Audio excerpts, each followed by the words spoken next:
In the heart of an empire that had never been questioned, a queen chose to mock. A court laughed, and one human answered calmly, 30. In that moment the hall learned what silence truly was, because some wars are not won, only survived. The hall was designed to impress species that still feared ceilings. It rose in slow, impossible curves, grown rather than built, its crystalline ribs faintly glowing as if the structure itself were listening. Gravity behaved politely but not naturally, adjusting in soft pulses that made newcomers feel either lighter or slightly foolish. The human noticed both things and decided not to comment on either. Commenting usually made it worse. He stood alone at the center of the floor, boots planted on a surface that shimmered between solid and translucent, like ice that had learned manners. Around him, the alien court murmured in layered frequencies, translators buzzing as they tried to turn complex alien sarcasm into something approximating politeness. It mostly failed. He didn't mind. He'd been mocked in stranger places by creatures with more limbs and fewer reasons. At the far end of the hall sat the queen. She looked human enough to make people uneasy, 2 arms, 2 legs, a face built on familiar symmetry, but the differences mattered. Her skin carried a subtle iridescence, her eyes reflected too much light, and her long ears swept back elegantly from her head, rising and falling with her mood despite her efforts to control them. She reclined on a throne grown from pale aloe vines, posture relaxed in the way only absolute power could afford. Her gaze settled on the human like a scientist examining an unexpectedly talkative specimen. "So," she said, her voice amplified without becoming louder, "this is humanity's representative." The human glanced behind himself, as if expecting someone more impressive to step forward. No such luck. "I was hoping there'd been a scheduling mistake," he said. "I was told there'd be snacks." A ripple of laughter moved through the court. It wasn't friendly laughter, more the sound of people enjoying a harmless failure. The queen's lips curved upward, amused despite herself. Her ears twitched once. "You stand before an empire that has ruled half this arm of the galaxy for 3,000 cycles," she continued. "And you joke." "I find it helps," the human replied. "If I don't joke, I tend to scream. That's usually frowned upon in diplomatic settings." More laughter, sharper this time. The queen leaned forward slightly, interest sharpening into something edged. She had expected fear or arrogance or rehearsed dignity. This was irritatingly casual. She rose from her throne, descending the steps with unhurried grace, long ears swaying gently.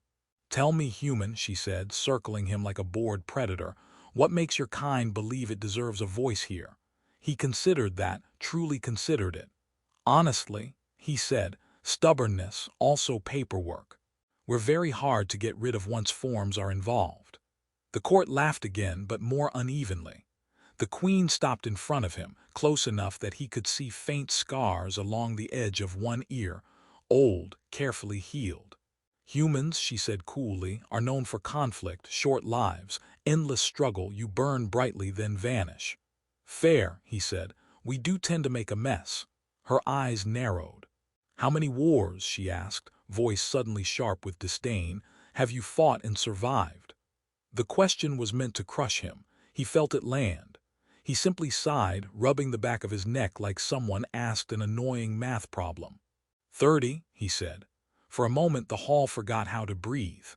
Silence spread through the hall like a system failure, abrupt and deeply uncomfortable. Even the living crystal seemed to dim, as if embarrassed to be glowing at the wrong moment. The translators hesitated, rechecked their work, then quietly confirmed that yes, the human had indeed said 30, not 3, not 30-ish, and not 30 in a metaphorical sense. The queen blinked once. Her long ears stilled, then angled slightly outward, a tell, though few in the room knew it. 30, she repeated, tasting the word as if it might dissolve into exaggeration if examined closely. "You expect this court to believe that?" The human shrugged. "You asked how many I survived, not how many I won. That number S, less flattering. A few members of the court chuckled before realizing no one else was laughing. They stopped immediately, suddenly fascinated by the floor. "Explain," the queen said, circling him again. Her voice had lost its mockery, replaced by something sharper, more precise. "Your species has not existed among the stars long enough for such a claim." "That depends," the human replied, "on how generous you are with the word war. We're not." He began to count on his fingers, then stopped. "Actually, that's a bad idea. The numbers get messy." The queen frowned. "Messy? Yeah, 1 month it's a rebellion on a mining moon. Next year it's a corporate fleet trying to repossess a planet because someone missed a payment. Then there was the time an AI decided irony was inefficient and tried to delete humor. We fought that one very aggressively." Despite herself, the queen let out a short, incredulous laugh. "You wage wars over concepts. Only the dangerous ones." The hall stirred uneasily. The human's voice remained calm, almost conversational, as if he were recounting bad travel experiences rather than centuries of bloodshed. He spoke of conflicts fought near collapsing stars where time slipped sideways, of battles waged in habitats spinning so fast that soldiers learned to run in curves, of wars that ended because everyone involved simply ran out of names for the dead. "And some," he added, "barely qualify. 3 days of shooting, 6 years of paperwork, those are the worst." The queen stopped in front of him again. She was no longer towering for effect. Now she was measuring. "You speak lightly of destruction." He winced. "No, I joke lightly. Destruction's heavy. Jokes are how we lift it without breaking our backs." Her ears twitched again, this time downward. Around them the court shifted. 30 wars was no longer funny. It was excessive, impractical, statistically improbable. The human met their stares with mild discomfort, like someone realizing too late they'd overshared at a formal dinner. "For what it's worth," he said, trying to soften the mood, "I was late to most of them." No one laughed. The queen studied him as if he were a faulty equation that stubbornly continued to balance. "Surviving," she said slowly, "is not the same as enduring. Explain why you still stand." The human scratched his chin, considering. "I had good shoes," he said. "Also bad luck that somehow circled back around to good." A few uneasy sounds escaped the court, half laughs, half disbelief. The queen gestured, and the air between them shimmered. A thin lattice of light formed, projecting fragments of recorded history pulled from human archives. The images flickered imperfectly, timelines overlapping, data scarred by loss. Worlds burned, fleets shattered. Names scrolled too fast to read. The human winced. "Oh, you found the messy folders. You expect us to accept chaos as explanation?" The queen asked. "We perfected chaos," he replied mildly. "Organization came later." She pointed to one projection. A frozen battlefield on a rogue planet drifting between systems. "This conflict alone lasted 12 of your years." "Yeah," he said. "We kept meaning to end it, scheduling issues. Also, the planet wouldn't stop drifting." The queen's eyes narrowed. "And you survived this?" "I tripped into a crevasse on day 1, he said. "Broke my leg. Spent the war arguing with a rescue drone that thought I was already dead. Technically, I missed most of the fighting." There it was, laughter again, reluctant but real. Even the queen's lips twitched before she caught herself. More images followed. Urban ruins inside rotating habitats. Soldiers floating through corridors where gravity failed mid-battle. A sun dimming unnaturally as weapons tore at its magnetic skin. "You speak as if chance favored you," she said. "It didn't," he replied. "It just didn't hate me as much as it hated others." His voice softened just enough. "Most wars aren't about bravery. They're about waiting. Waiting for orders, waiting for supply drops, waiting to see if the universe decided today was your day." The court grew quiet again.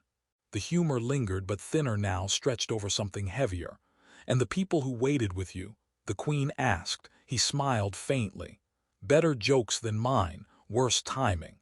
She noticed then what the records hadn't shown clearly: the pauses in his breathing, the way his eyes drifted when certain images appeared, the absence of triumph. His survival wasn't sharp or glorious. It was worn smooth like metal handled too often. You humans, she said, treat survival as coincidence. We treat it as responsibility, he said. If you live, you remember. If you remember, you tell the next ones where not to stand. The light lattice faded. The hall felt colder without it. Somewhere in the distance, a courtier whispered, "He is not proud." "No," the queen said quietly, her long ears angling forward despite herself. "He is practiced." The human shifted his weight, suddenly aware of how many eyes were on him. "If it helps," he added, "I'd really prefer not to make it 31. This time, the silence that followed felt different. The queen folded her hands behind her back and paced, slower now, as if the air itself required caution. "You claim endurance," she said, "yet you speak like someone who never sought glory." The human snorted. "Glory's expensive. Maintenance alone will ruin you." A few courtiers glanced at one another, unsure whether they were allowed to laugh anymore. One did, then another. The sound rolled awkwardly through the hall, bumping into old assumptions and cracking them. "You were not a commander," the queen said. "No," he replied. "They kept trying, I kept disappointing them." She stopped. "Why?" He considered. "Because commanders have to believe in clean lines, fronts, victories. I kept seeing people." The queen gestured and a new projection formed, this one more intimate. A cramped supply ship drifting through debris. A younger version of the human sat on the floor, back against a crate, laughing while wrapping a bandage around someone else's arm. "What is this?" she asked. "Kitchen duty," he said. Again. The image shifted. A makeshift camp beneath an artificial sky, stars flickering as power failed. Soldiers huddled around a heating unit that sparked more than it warmed. Someone told a joke. It was terrible. Everyone laughed anyway. "You record humor in wartime?" the queen asked. "Accidentally," he said. "Turns out people joke right before things go wrong. It's a warning sign." Her long ears tilted downward.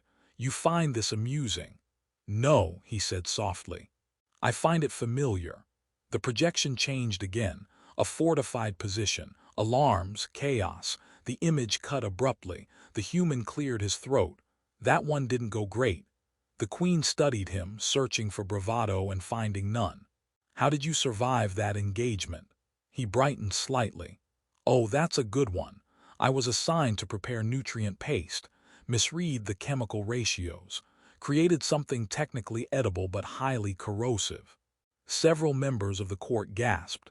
"It dissolved the enemy's exosuits," he added. "Also 3 of our pots. Command called it a strategic innovation. I was banned from cooking for 6 months." Laughter burst out before anyone could stop it. The queen herself let out a sharp sound of surprise, quickly masked as a cough. "And the cost?" she asked, once the laughter faded. The human smile thinned. "Everyone who ate first didn't make it to the next morning." Silence returned, heavier now, not shocked, considering. "You speak of death as accounting," the queen said. "That's because if we don't," he replied, "it becomes personal. And if it becomes personal every time, we don't get up anymore." She faced him fully now. Up close, her eyes reflected him strangely, bending his shape as if reality itself questioned his outline. "You do not celebrate survival," she said. "You endure it." "Yeah," he said. "Celebration feels like tempting fate. Fate's got a temper." For the first time, the queen did not respond immediately. Her long ears trembled just slightly. Around them, the court had stopped watching a spectacle. They were listening, and the human, realizing this, shifted uncomfortably. "If it helps," he said, attempting levity, "I'm much better at peace. I complain constantly." No one laughed, but no one dismissed him either. The queen dismissed the projections with a flick of her fingers, as though brushing away dust that refused to settle. The hall brightened again, but the light felt different now, less ceremonial, more exposed.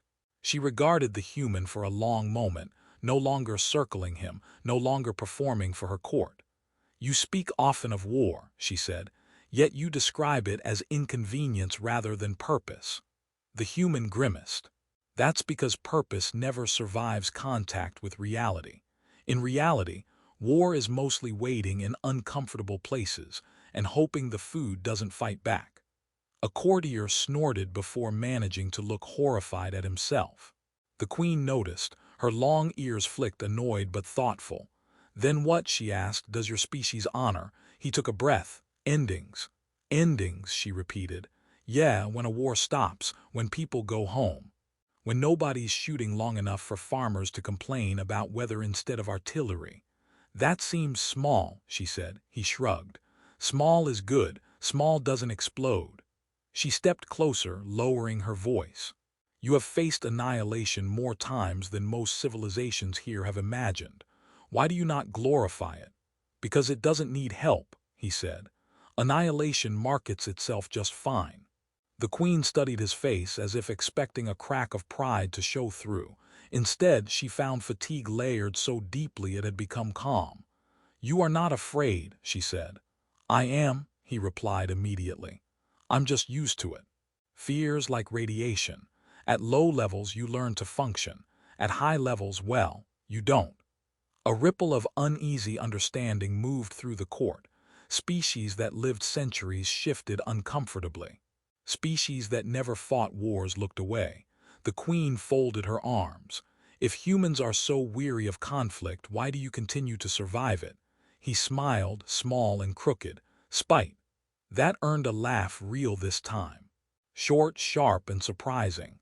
"Explain," she said, one ear lifting.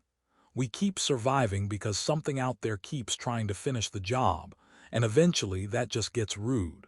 The queen let out a breath she hadn't realized she was holding. "Your humor," she said, "is aggressive." "It's defensive," he replied. "Like armor, cheap armor but flexible." She glanced around her hall, at warriors who had never bled, scholars who had never lost planets, admirals who commanded fleets from rooms without windows. For the first time, doubt threaded through her certainty. "You claim peace is harder than war," she said. "Absolutely," he said. "In war, you know who's trying to kill you. In peace, it could be budget committees." A few members of the court laughed too loudly. The queen did not. She was thinking. "And if this alliance is granted," she asked quietly, "what does humanity offer?" He considered that longer than any question before. "Experience," he said at last, "and very detailed instructions on what not to do." Her long ears angled forward fully now. For the first time since he had entered the hall, the human felt the balance shift, not in his favor but away from her certainty. And that, he knew, was how real change usually began. The queen returned to her throne but did not sit. Instead, she rested one hand against its living surface, as if drawing steadiness from it. The hall waited. Even the ambient hum of the energy field seemed to lower its voice. "You offer experience," she said, "yet you stand alone. One human, one history. Why should an empire measure itself against you?" The human shifted his weight. "To be fair," he said, "I was hoping you wouldn't." Her eyes sharpened. "Then why speak at all?" He hesitated. Not long, just enough for those watching closely to notice the difference between casual humor and careful thought. "Because," he said, "empires don't usually listen until something small survives what they can't imagine." A few courtiers bristled. One opened their mouth to object. The queen raised a finger. Silence obeyed. "You have endured 30 wars," she said. "Tell me this, human, how many did you begin?" He blinked. "Oh, none. We're terrible at starting wars cleanly. They usually trip us from behind." That earned a ripple of laughter quickly suppressed. "And how many did you command?" She pressed. "0, he said. "I once led a line for rations." It ended in violence. The queen exhaled slowly. "Then you have never ruled in war." "No," he agreed. "I just lived in it." She studied him for a long moment. Then, unexpectedly, she asked, "How many wars have you commanded me through?" The court stirred. This was not the question they expected. The human looked genuinely puzzled. "I haven't." "Exactly," she said. "You speak from the ground, I speak from the sky." He nodded. "That explains a lot." Her long ears tilted sharply. "Explain." "Well," he said, choosing his words carefully, "from the sky, explosions look like strategy. From the ground, they look like debris with opinions." A few startled laughs escaped before anyone could stop them. The queen did not laugh. She watched him, eyes intent. "You presume to judge my experience," she said coolly. He raised his hands. "Not judging, comparing. Out of curiosity, how many wars have you survived?" The question fell into the hall like dropped glass. The queen did not answer immediately. She straightened, posture immaculate. "I have overseen 17 major campaigns, each executed with precision, each resulting in expansion." "Right," he said gently. "But how many did you survive?" Murmurs spread. The translators hesitated again, as if hoping to soften the words. They failed. "I was never in danger," the queen said at last. He nodded. "That's what I thought." The court went very still. "Human," she said, voice tight, "do you mock me?" "No," he replied. "I'm trying to save you time. Reading about fire doesn't teach you how it burns, and I'd really prefer you didn't learn the hard way." For the first time, uncertainty flickered openly across her face. Her long ears trembled, not with anger, but with something dangerously close to realization. Around them, an empire listened, not to a challenge, but to a warning wrapped in exhausted humor. And the human, realizing he decrossed a line that couldn't be uncrossed, added quickly, "For what it's worth, your throne looks very sturdy. That's usually a good sign." No one laughed, but no one spoke either. The queen moved first. It was subtle, just a step forward, the living floor adjusting beneath her feet, but the effect rippled through the hall. Protocols hesitated. Guards straightened without knowing why. The throne behind her dimmed, as if aware it was no longer the most important thing in the room. "You have challenged no law," she said, voice steady again, "yet you have unsettled an empire." The human rubbed his temples. "I do that sometimes, usually by accident." A few nervous laughs fluttered and died. The queen raised one long-fingered hand and the hall responded, the crystal ribs shifting, opening, revealing a vast starfield beyond the far wall. Entire fleets hung there, silent and waiting, their hulls gleaming like patient predators. "This is power," she said. "This is what my people understand." The human squinted at the view. "Nice ships, very shiny. We had a fleet once like that. Lost it in a week. Turns out symmetry is flammable." She almost smiled. "You came here to ask for alliance," she said. "Yet you offered no tribute, no threat." "Sure I did," he said. "I offered perspective. That's usually terrifying." She studied him, then inclined her head, not deeply but unmistakably. The court gasped. Long ears across the hall lifted in shock. "I asked how many wars you survived," the queen said. "I thought the answer would humble you. Instead, it humbled me." The human shifted, uncomfortable. "If it helps, I don't recommend my method." "I believe you," she said, "which is why this empire will listen." With a gesture, the starfield rearranged. Battle simulations appeared, future conflicts, branching probabilities. The queen watched them with new eyes now, noticing the cost lines she had once ignored. "You have changed how we calculate victory," she said quietly.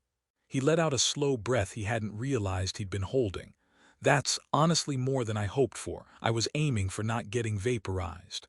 A ripple of laughter moved through the hall, gentler now, warmer. "And you?" she asked him. "What has this journey changed in you?" He thought about that, about standing alone, about speaking when it would have been easier to stay quiet. "I guess," he said, "I finally stopped counting wars and started counting reasons to avoid the next one." The queen nodded. "Then we are aligned." She turned to her court. "Humanity will be recognized, not for conquest but for endurance. Their voice will carry weight." The hall echoed with assent, not thunderous, earned. As the session ended, the human glanced at the throne one last time. "So," he said, hopeful, "about those snacks." The queen's ears flicked, amused at last. "We will negotiate," she said, "starting with food." For the first time in a very long while, the human smiled. Not because he'd survived, but because maybe, just maybe, he wouldn't have to